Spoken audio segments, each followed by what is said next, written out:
Hello, আসসালামু আলাইকুম friend, সবাই কেমন আছেন? আশা করি সবাই ভালো আছেন। আমি আপনাদের দয় ভালো আছি। আজকে আরও একটি লং ভিডিও নিয়ে চলে আসলাম আমি ঝুমুর আপনাদের জন্য।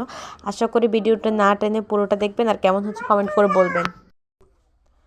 তো আমি আজকে যে ড্রয়িংটি করেছি এটা দেখতেই পারছেন, এটা হচ্ছে গ্রামীণ পরিবেশ। তো আমরা সবাই চিনি, তো আমি আজকে গ্রামীণ পরিবেশ ড্রয়িং করেছি, দেখতেই পারছেন।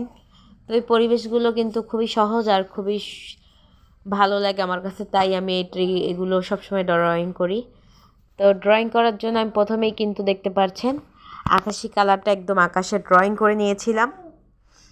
তারপরে ঘরের যে টিনের চাল ওইটাও আমি ড্রয়িং করে নিয়েছি।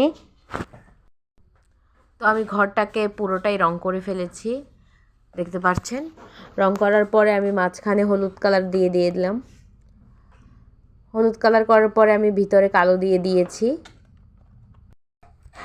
তো আমি ঘরটা আর্ট করার পরে একদম চারপাশে কালো করে দিয়েছি। কালো না করলে কিন্তু ফুটবে না, তাই কালো দিয়ে দিয়েছি। এখন কালো করার পরে পুরো জায়গাটাই তো ফাঁকা হয়ে গেল, তাই আমি কি করলাম, একটু সুপারি গাছ আর্ট করে দিলাম চারপাশ দিয়ে। দেখতে পাচ্ছেন এক পাশ দিয়ে একটু সুপারি গাছ আর্ট করে দিয়েছি। এখন সুন্দর লাগতেছে, গাছটা বের হয়েছে। না হলে শুধু একা একটা ঘর ভালো লাগবে না, সব কিছুই তো গাছ থাকে, পরিবেশে তো অবশ্যই গাছ থাকতে হবে, তাই আমি গাছ আর্ট করে নিয়েছি। তো গাছ আর্ট করার পর একটু ঝোপঝাড় দিয়ে দিয়েছি, ঘরের পাশে একটা সূর্য দিয়ে দিলাম, দেখতেই পাচ্ছেন। একটু কালারিং করে দিয়েছি, আকাশটা একটু কালার করে দিয়েছি রানী গোলাপি। এই কালারটা কিন্তু খুবই সুন্দর, দেখতে পাচ্ছেন এখন দেওয়ার পর কত ভালো লাগতেছে।